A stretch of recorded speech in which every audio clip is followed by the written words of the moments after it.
We didn't even talk about actual football during the main meat of the episode, so good job, Marty.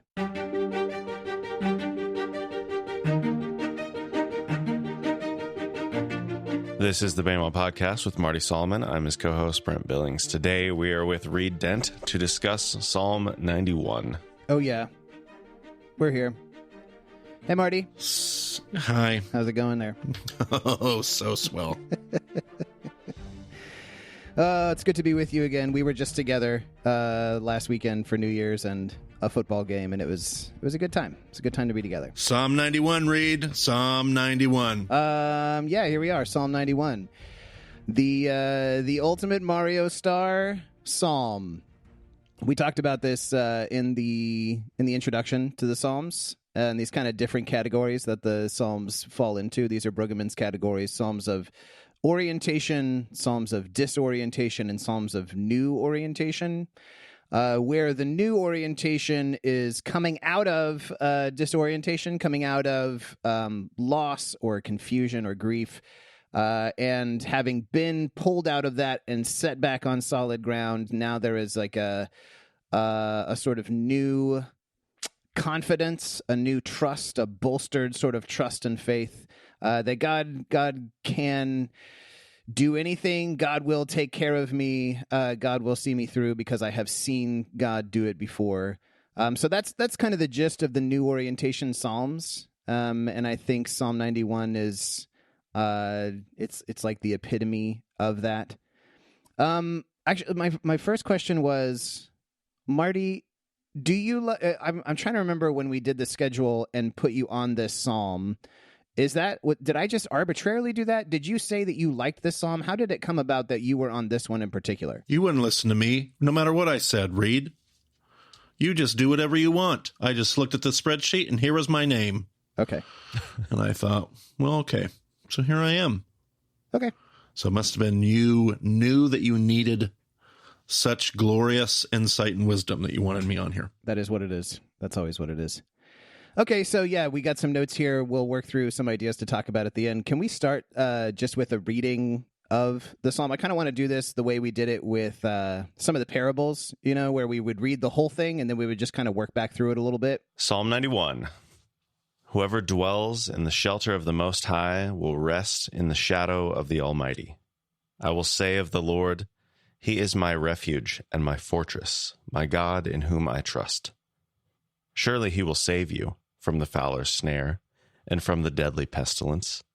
He will cover you with His feathers, and under His wings you will find refuge. His faithfulness will be your shield and rampart. You will not fear the terror of night, nor the arrow that flies by day, nor the pestilence that stalks in the darkness, nor the plague that destroys at midday. 1,000 may fall at your side, 10,000 at your right hand, but it will not come near you. You will only observe with your eyes and see the punishment of the wicked. If you say, "The Lord is my refuge," and you make the Most High your dwelling, no harm will overtake you, no disaster will come near your tent. For He will command His angels concerning you to guard you in all your ways. They will lift you up in their hands so that you will not strike your foot against a stone. You will tread on the lion and the cobra. You will trample the great lion and the serpent. Because He loves me, says the Lord, I will rescue him. I will protect him, for he acknowledges my name. He will call on me, and I will answer him. I will be with him in trouble. I will deliver him and honor him. With long life, I will satisfy him and show him my salvation. There it is. Thanks, Brent. Good job reading.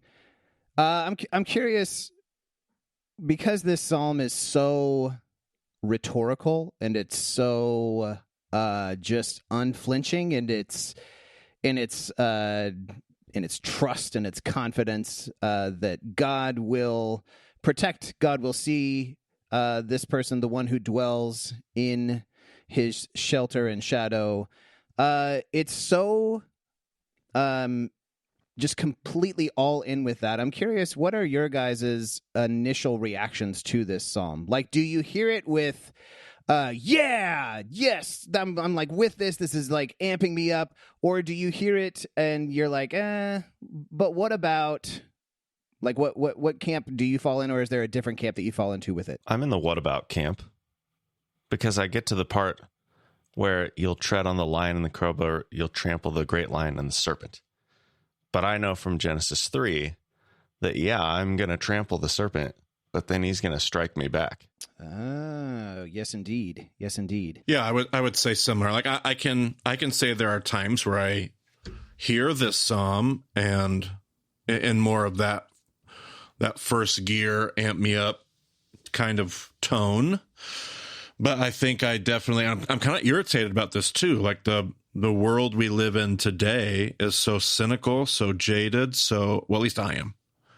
I am so cynical. I am so jaded about all things God, religion, faith, that I'm just arguing with the psalm the whole time. I'm like, okay, that's cute, but really, I would put myself in the but really camp.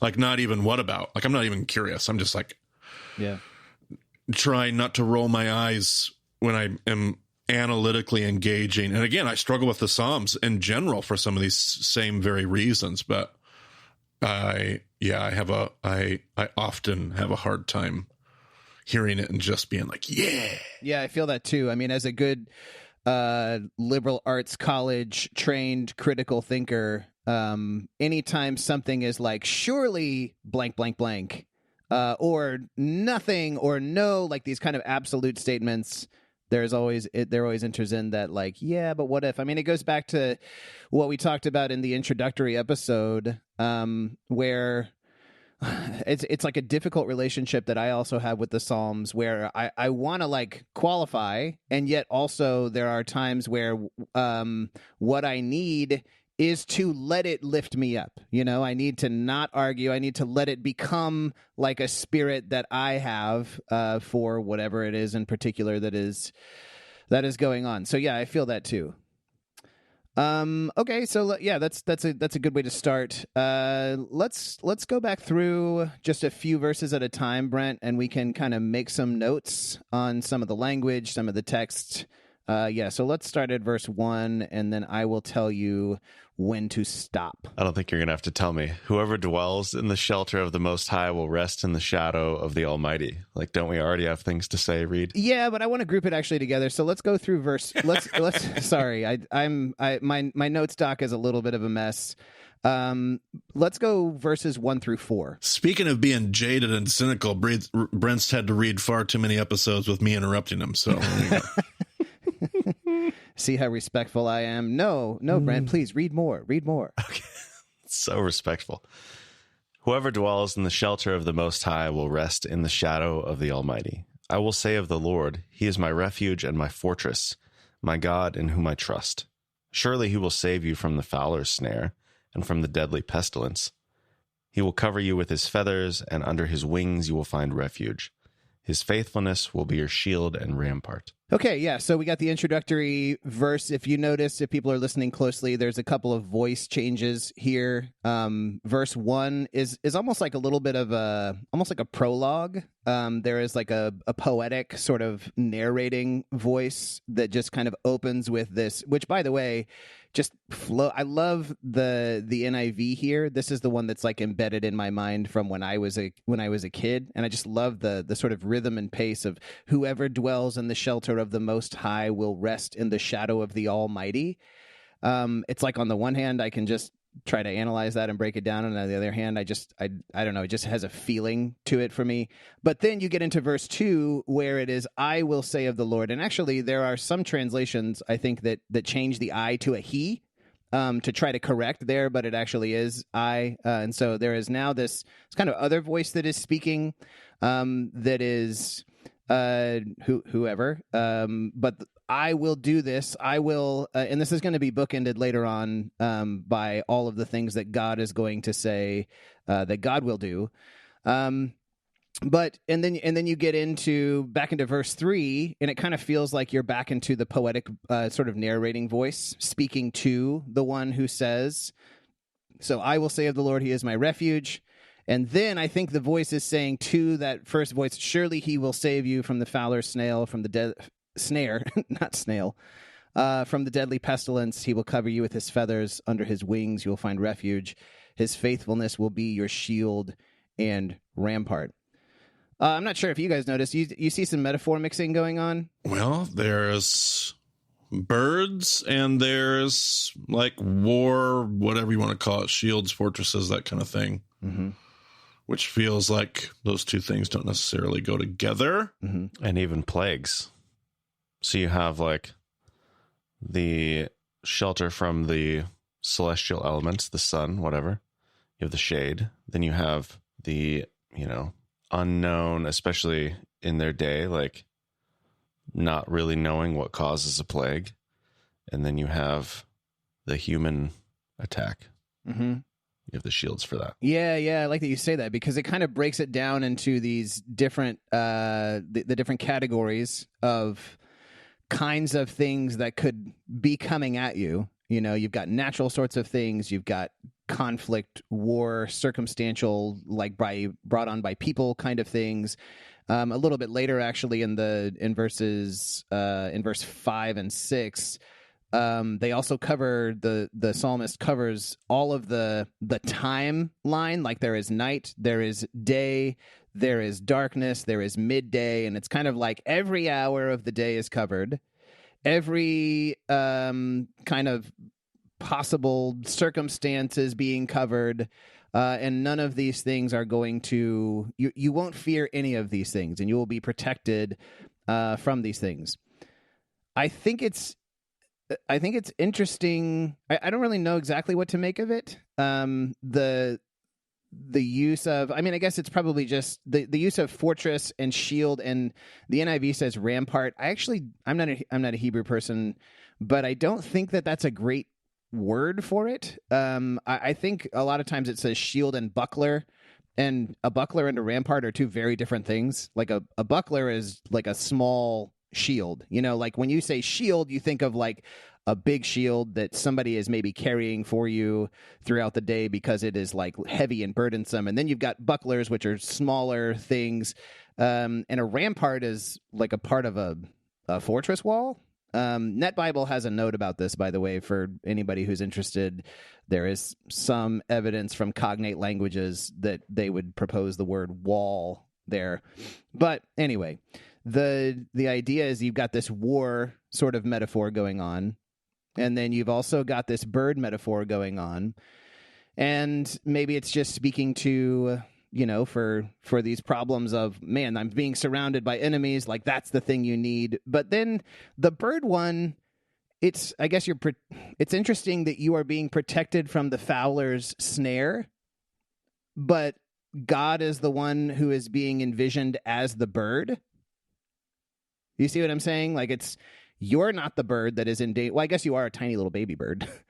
But that I find it interesting that we have a fowler's snare that we're being protected from, and that God is the bird who is bringing under the wings. Oh, sure. In verse 4. Yeah, sure. Yeah, you see what I'm saying? Yep. Whatever the case with like why the mixing of the metaphors, I do think there is a very interesting kind of contrast between the nature of like the way that a shield protects or a fortress protects, and the way that being brought under the wings of like a bird protects. I'm curious if you guys have any thoughts about that before I kind of go into what I'm thinking. The very first line, second word, whoever dwells, the word for dwells there is the word for sit. Okay. There are other words for dwells and abides in different ways. This one is the word for sit. So I almost get the picture of like somebody that comes in and they have, this isn't like an intentional to set up camp here. This is somebody that's like sitting, and in that regard, the mother bird, like I'm sitting under that mother bird's wing, like I'm taking shelter, and it is her wing and her presence that is my fortress. It is a shield. Like all of a sudden when I think of dwell and fortress and shields, I get a different image in my mind from sitting, feathers, shield, fortress language. For sure. Feathers are soft. We make pillows out of feathers, Right. And you've got the hardness of shields and fortresses. And I almost like I'm thinking about our D&D game, actually, where I'm like a big... Oh, great. We're going to bring that in. I'm a big raven guy who then I got turned into stone, and there is this mixing of like the intimacy of the wing that drapes and the hardness of like a shield and and so there's this both and to the way that God protects those who sit in his shadow or shelter. Yeah, there's a practical fortress refuge, and this isn't that. This is refuge and shielding by nature of who is doing the shielding, for sure, who is doing the refuging, making that a verb. I mean, you think about the relationship of a mother hen that's been observed about this psalm before and a few other places in the scripture, I think. But the nature of the relationship between the mother hen and the baby chicks, and that's a lot different than just standing behind a fortress wall. Correct. And yet I like the fortress wall, too, because it communicates that kind of impenetrability. It communicates that rock solidness. And so it is a both and here. I mean, I remember thinking, when I was reading about the mother hen, I was thinking about when I was a kid and my mom... When I was 3, 4, 5, 6 years old, I remember my mom would like hold me and I would rest my head like on her shoulder, and I remember the sensation of the way that like when she would speak. Have you ever had somebody speak when you're just resting your ear like against their chest? Yep. And there is this, to me, it was like the most comforting, like I didn't even care what was being said. It was just the sound of the voice right there. And like that's kind of what I was imagining when I was thinking about the experience, like what it feels to be protected just by being held close and like sheltered under the wings. Like there's that kind of intimacy with it. Yeah, totally. Brent, you got any thoughts on that? Yeah, trying to figure out whether that last word is something more like a buckler or a wall, I think does change the imagery quite a bit, because everything else is pretty personal. Mm-hmm. Like being covered with the feathers of wings, like that is a very intimate form of protection. A shield is a personal item carried around, but then the wall is like this much larger, more protective thing, but also a community level thing. I can see a community angle too in the wings, because I think about like a little brood of chicks being brought under the wing. Like it's not just the one; it can be the many as well. Yeah, that's true. And it is interesting that word is made. I mean, it's made feminine. It's the only time that feminine word shows up, because the typical word is masculine. Which word are you talking about, Marty? The word for buckler, Sahara. Okay. And then Sahar is the root that it says it's from. And that just means to go about or to travel, which doesn't make any sense to me. So it's not just the feminine version of the word, but they've taken that verb, they've made it a noun, a feminine noun. Jusenius seems to say it's being pulled. I think you mentioned this too, Reed. It's being pulled from, they think, other languages. I mean, I see the hor in there. The het and the resh is the word for wall. Other languages connected to tower or fortress. So I get the confusion. But it is interesting that it's a feminine. Maybe I'm making too much of that, but that feels like it fits. Well, and the rendering that they have there, like this, it's the only place that this particular form of the word shows up in the text. Yes. And so then I think that's like maybe this is a borrowed language kind of thing. Like there's a precedent for that. Yeah. Okay, so if there's, any other thoughts on that are welcome. But if not, I think, there are some notes here that I have too about the idea of God being a winged thing that, kind of covers like those that God is protecting. This is not, it's actually, I think this is it's like, I don't know if I want to call it common, but like I think it's kind of a common way that people would think or talk about God. Like, I don't know, this feels like something that is not totally alien to our imagination. And yet, like, I don't know that it comes up like a ton in the text. It just happens that these have become particularly famous, well-known verses. Like in this one, I mean, of course, there is the creation story where the spirit is hovering, as we've talked about in older episodes, like a bird there. And then you've got a bit in Deuteronomy 32 where the kind of history of the people being rescued is being recounted, and it says, in a desert land he found him, in a barren and howling waste he shielded him and cared for him. He guarded him as the apple of his eye, like an eagle that stirs up its nest and hovers over its young, that spreads its wings to catch them and carries them aloft. The Lord alone led him. No foreign god was with him. And so there's that too, which again, there is this mixing of shielding and covering with wings. But yeah, if we want to go ahead and move on, I think let's go ahead and go verses 5 through 13 there, Brent. You will not fear the terror of night, nor the arrow that flies by day, nor the pestilence that stalks in the darkness, nor the plague that destroys at midday. 1,000 may fall at your side, 10,000 at your right hand, but it will not come near you. You will only observe with your eyes and see the punishment of the wicked. If you say, the Lord is my refuge, and you make the Most High your dwelling, no harm will overtake you, no disaster will come near your tent. For he will command his angels concerning you, to guard you in all your ways. They will lift you up in their hands, so that you will not strike your foot against a stone. You will tread on the lion and the cobra. You will trample the great lion and the serpent. Yeah, so there's a nice little bit of that parallelism in that final verse, where you have the lion and cobra are like repeated and amplified in the final line, the great lion and the serpent. But yeah, this is the section of the psalm where it really kind of turns into the Mario star, where that feeling of invincibility is just through pretty much every verse. And again, I'll note the all-encompassing nature of this, that you have terrors of the night and arrows and pestilence and plague and people dying. You have lion and cobra, all of these potential threats that come from many different sort of spheres of our experience or of creation, and also night, day, darkness, midday. In any time, in any circumstance, you have this kind of feeling of invincibility. And I think that's where we kind of want to balk a little bit. And I don't think that's necessarily a bad thing, to say, well, yeah, but also one thing that I would point out is, it's not that these things cease to exist. It's not that like they vanish. It is more that you do not fear them. That's the main thing that's said there in verse 5, and that it will not like come near to you. It will not reach you. Like it's not going to get you, like up close and personal kind of thing.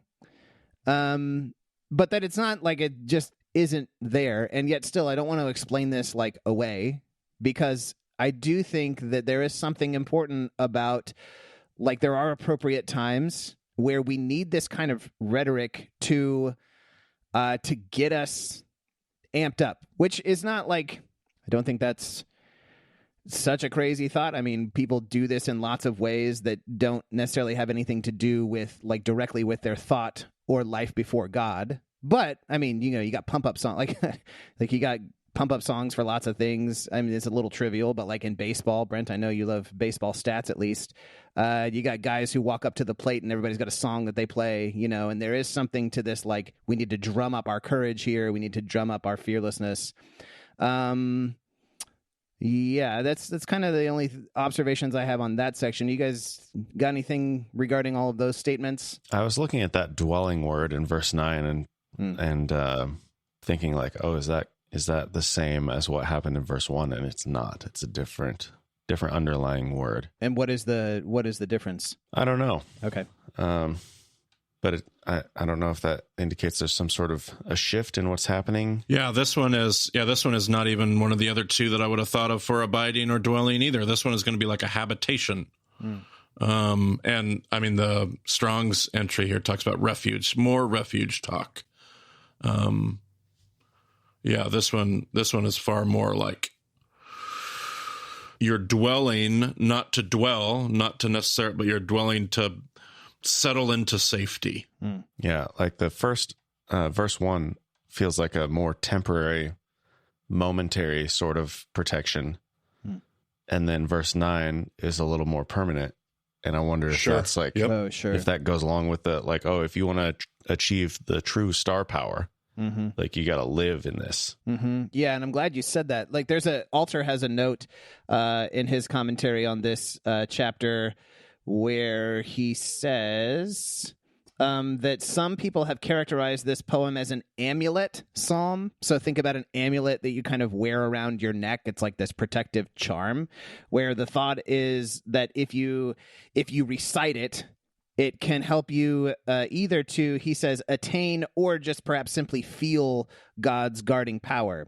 And I think the thing that I would caution about that is that it's not just like an incantation. Like, what's being encouraged here, what's being espoused is this idea, Brent, of that you pointed out, of dwelling, sitting there and then making this your dwelling, making God the shelter of God, your dwelling, which is not the same. Because I think if you just had verse 9 where it says, if you say the Lord is my refuge, no harm will overtake you. Like if you took out, so the second half of verse 9 where it says, and you make the Most High your dwelling. It's like there's the both and.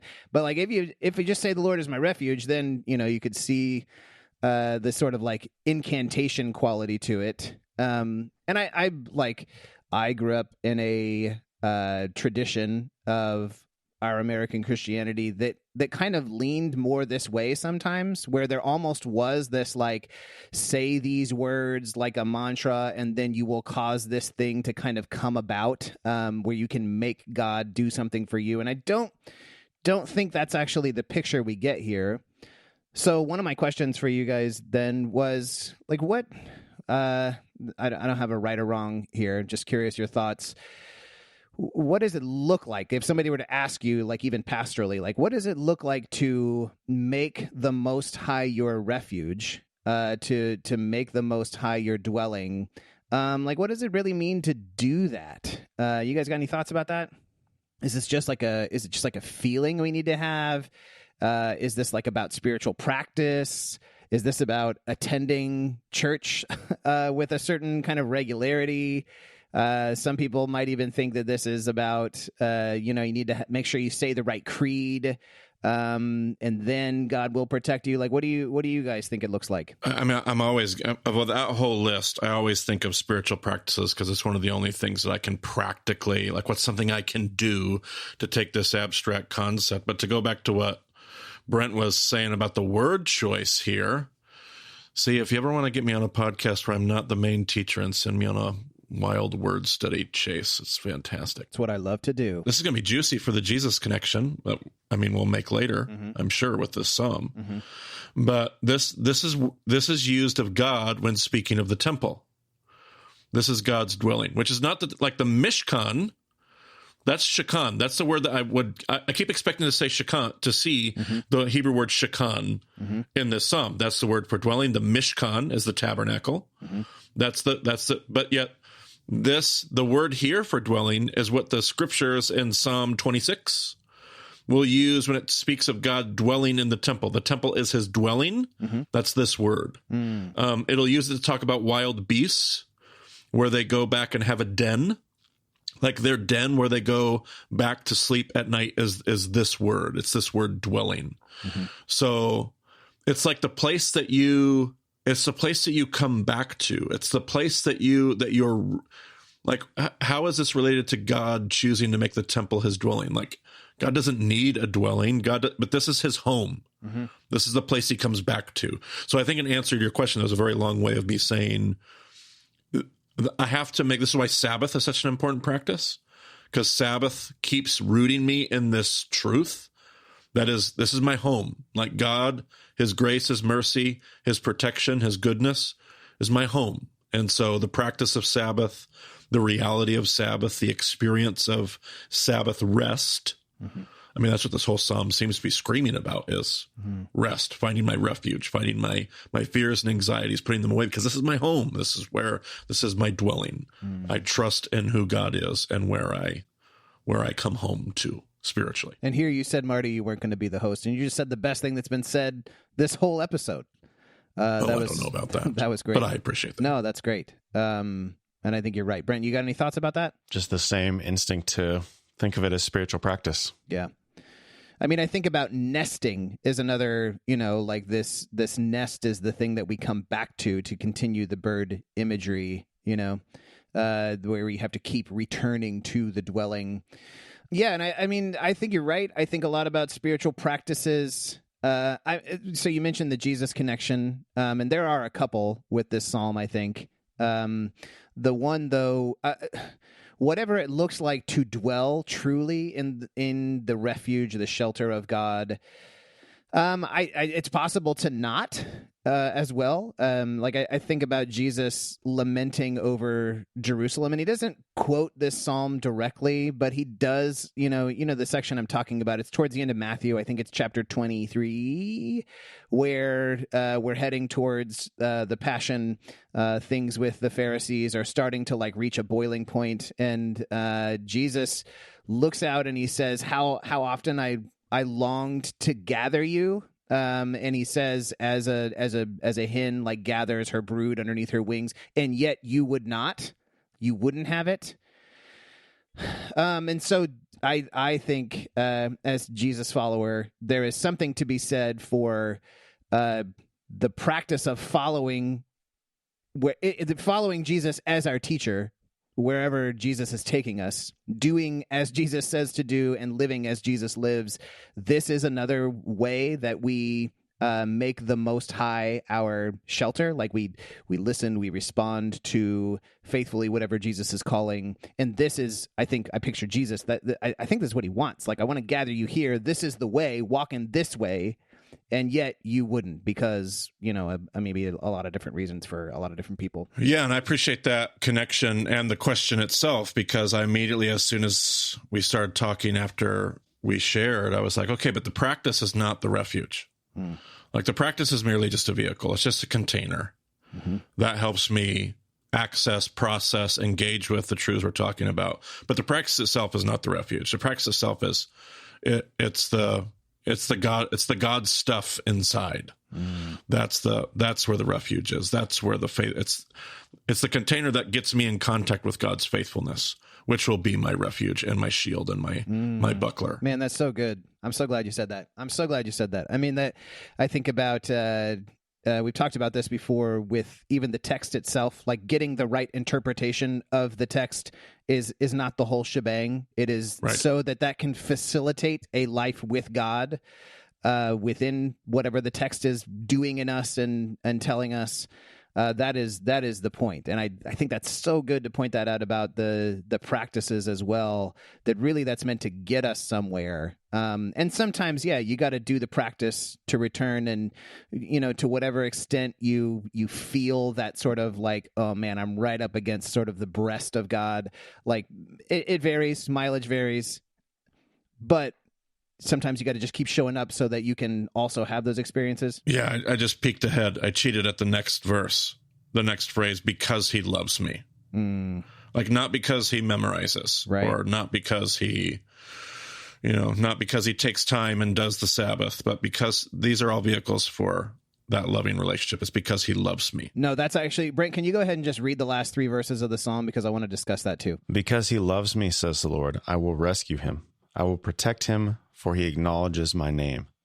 He will call on me, and I will answer him. I will be with him in trouble. I will deliver him and honor him. With long life, I will satisfy him and show him my salvation. I think there's a way that you can hear this that is potentially dangerous. That is if I do favors for God, God will do favors for me. Or that is not because he loves me, but because I say the right creed, or because I go to this church and not that church, or because I do this thing instead of that thing on my Friday evening, or whatever the thing is, but that's because he loves me. Again, I think about this in the context of Jesus and how do we love? And he says, you gotta do what I say. I'm giving you this command. This is how we love one another, is you gotta love in the way that I have shown you to love. and follow in the way that I'm giving you. And that is not like sometimes it's just you got to do it because you got to do it, but it's not eternally just cold robotic like process kind of thing. There is this growing affection. There is this growing love, and when you do that, then I think the thing is, yes, God will rescue us. God will protect, answer, be with, deliver, satisfy, show us his salvation.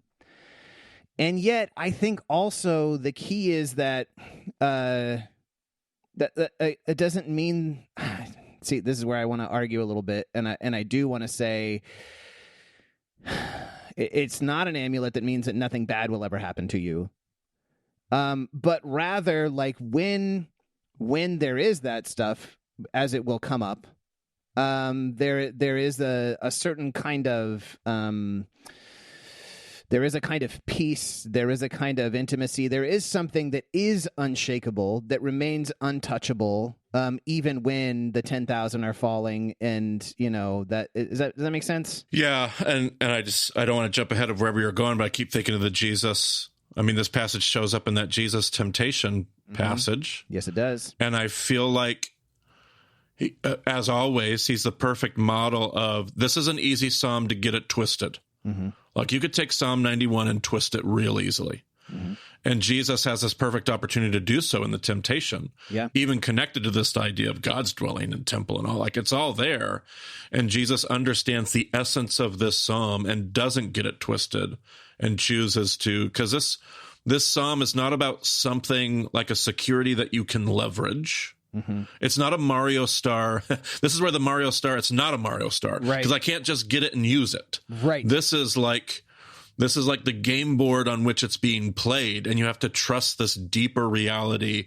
Like when there are no Mario Stars, you have to trust that the goodness of God is underneath me, which is what Jesus chooses to do, rather than take this psalm and be like, yeah, and I'm going to leap off the top of the temple because he will protect me. He says it 7 times in that stanza. Mm-hmm. He says, no, it's my loving relationship with God that taps me into a more transcendent, less transactional security and refuge. Yeah, Matthew 4 says, Satan says, if you're the Son of God, throw yourself down because he will command his angels.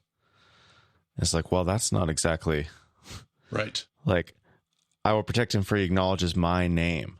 He will call on me. And it's like, okay, like it's getting twisted to this, like, oh, this one person, this one teacher, this one voice said, oh yeah, no, go ahead. Like, it'll be fine. You'll be protected. But then if you skip that step of actually calling on God and acknowledging his name and loving him, like that relationship is gone. And also it's interesting in Matthew 4, he skips the line.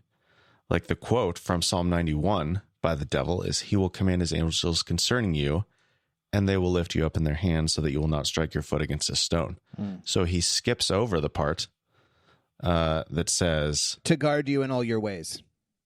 Yes. Right? He will command his angels concerning you, and then the next part in the psalm is to guard you in all your ways. Yeah, so is that like, hey, Jesus, I know your ways, but we're not going to think about your ways because I've got a different way. Like, we're going to skip that part. I mean, I do think that essentially that is the fundamental question of the temptation is, in what way will the kingdom come? And what's interesting here is that really it seems like Satan is advocating for that kind of Mario Star. You don't need to have suffering with this, Jesus. You don't need to have pain. You don't need to have difficulty. You don't need to have misunderstanding or persecution. You don't need to have a freaking crucifixion at the end of this. Like, what you want is to be king. That's what the world needs. Let's just get it over with now and do it in this way. But the thing is that Jesus says, no, you won't put the Lord. We're not going to use this as like an amulet. We're not going to use this as a trinket, because the way in which the kingdom comes and the essence of the kingdom are one and the same thing. Like, you can't separate them. You cannot have the rule of Jesus and the rule of the kingdom of God, that it then includes, at the heart of this is this kind of sacrificial, suffering love for friend and enemy alike that looks to include and bring in everyone that it can. You can't have that in this way that is nothing bad is ever going to happen to me. We cannot read the psalm and forget that, Jesus, he was crucified.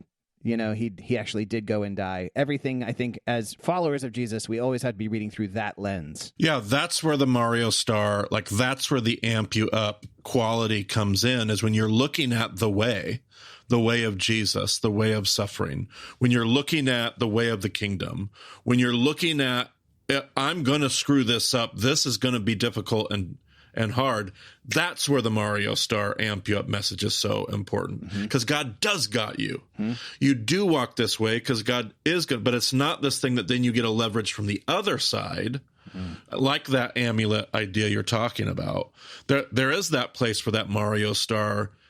You got to get up. You got to do this. You've got this, and nothing can stop and nothing can thwart what God wants to do through you. But it's not something that you get to use for your thing to do it your way. Right. I mean, I think our Mario, the Mario star life in the way of God is not that's not a Herod life. That's Right. that's a resurrected Jesus kind of life that is, well, now we're through it. We've gone through death. And then I think about Paul in the New Testament and this idea of we carry around with us the death of Christ in our bodies. This is a way that we live. And because we live in this way, because we are always open to wherever the will of God would take us in dying to ourselves and giving up ourselves for the sake of the world, nothing's going to touch. It doesn't matter. Whatever touches us can touch us or not touch us, because we live in a world of resurrection kind of possibilities. That to me is the real Mario star. Ooh, man, I love that. This isn't the Mario star that keeps you from death. This is the Mario star, the resurrection. This is the Mario star. Carries you through it. Yes, in spite of death. Yeah. Not protecting you from it. I love that. That's great. And then, this is the last kind of talking point, the last idea that I have, is that as we go this way, so we follow Jesus through the temptation, refusing to use this psalm in the way that Satan says we should use it, and instead, I'm going to walk into whatever God has for me, however difficult, knowing that nothing is really going to touch what is at the heart of where God's got me. And then, this phrase about wings and shelter and refuge, this also comes up it was an unexpected place for me, but in Ruth. And I freaking love the story of Ruth, where Ruth has gone with Naomi, and Boaz shows up. Brent, can you pull that up? It's in Ruth chapter 2. I don't have it right here in front of me. The Kanafot. There you go. It's 2 and verse 12 is where he says it. But let's start in verse 10. And can you read Ruth 2, 10 through 13. At this, she bowed down with her face to the ground. She asked him, "Why have I found such favor in your eyes that you notice me, a foreigner?" Boaz replied, "I've been told all about what you have done for your mother-in-law since the death of your husband, how you left your father and mother and your homeland and came to live with a people you did not know before. May the Lord repay you for what you have done. May you be richly rewarded by the Lord, the God of Israel, under whose wings you have come to take refuge. May I continue to find favor in your eyes, my Lord," she said.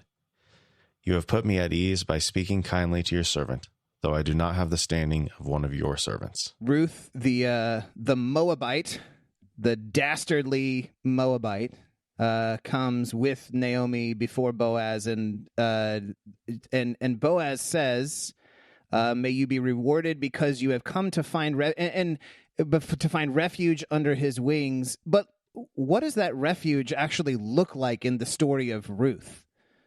Like, yes, it's God, but who is giving like literally the refuge to Ruth? Yeah, it's God's people. It's Yeah. And it's not just, it's also Naomi, right? Both of them are playing a part in this.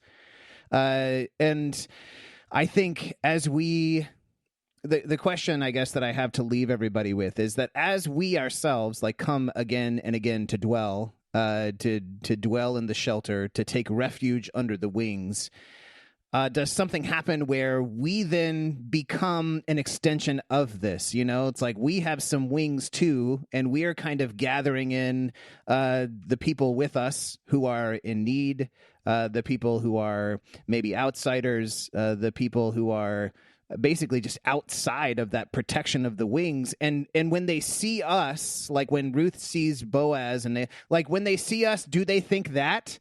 Do they think, oh, this is where I can take refuge? This is where I can find the shadow from the shade from the heat, the protection from the plague and the enemies who are besetting me. Do they see that? Or, you know, maybe for some of us, do they see the enemies who are out to get them? And I think that's kind of the challenging question that all of this business about coming under the wings actually leaves me with. There is, and this is always the story, right? There is the privilege of the protection and the comfort, and then there is the responsibility.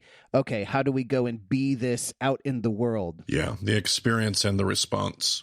Yeah. There's a truth that we get to experience and receive and transform us, but then that transformation also comes with us embodying the very truth that we have experienced in so many other ways. Absolutely. And that takes me back to your Isaiah, you know, your Isaiah 32 stuff. Each one will be a shelter and a shade from the heat of the day. Yeah. Refuge from the storm, stream of water in desert, and the shadow of a great rock in a thirsty land. There it is. Okay, I think that's a great place to end it. Brent and Marty, I thank you for your you know, that was really great. And listeners, go out and do the thing. Do the thing and don't get it twisted. Super easy. Yeah, I do wonder, like, I've always read Matthew 4 as like this really snappy Aaron Sorkin kind of dialogue where they're just like going back and forth.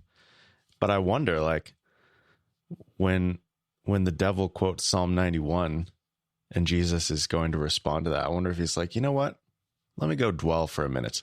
Let me go sit on that. Let me really consider the words of Psalm 91. Consider what you're saying. And it's like, you know, in some senses, it's like, well, he knows his text so well. Like, does he really have to spend that much time thinking about it? He knows what it says. But I just wonder, like, is there like, yeah, let me go dwell for a minute. Let me go sit in that shade. Let me go call on the name. Like, I don't know. I just think that it doesn't say that, but again, the rhetoric of like, God's got us, who can be against us? Like, that is so important. I really do think that. Yes. And yet, anything that comes with the promise of, you know, everything's going to be, this is the kind of triumphalist, over-triumphalist, like nothing bad can ever happen to us. Like, that always has to be heard with a lot of caution, first and foremost as followers of Jesus, because we know the way that Jesus went. And in this temptation, at the very outset of his ministry, he was like, yeah, no, we're not going to test God like that. We're going to walk in the way that has always been the way of, you know, love for the other. It's going to cost you something. Yeah, and that's what makes me think, like, he's not waiting around to make that response, because it is his way. Yeah. Plenty to consider and think about. No particular show notes for this episode, but lots of text to go wrestle with. So do that for the week. Amen. You can go to BamOnDeception.com to find groups, events, everything else coming up. Get in touch with us there. But that'll do it for this week. So thanks for joining us on the BAMWA podcast. We'll talk to you again soon.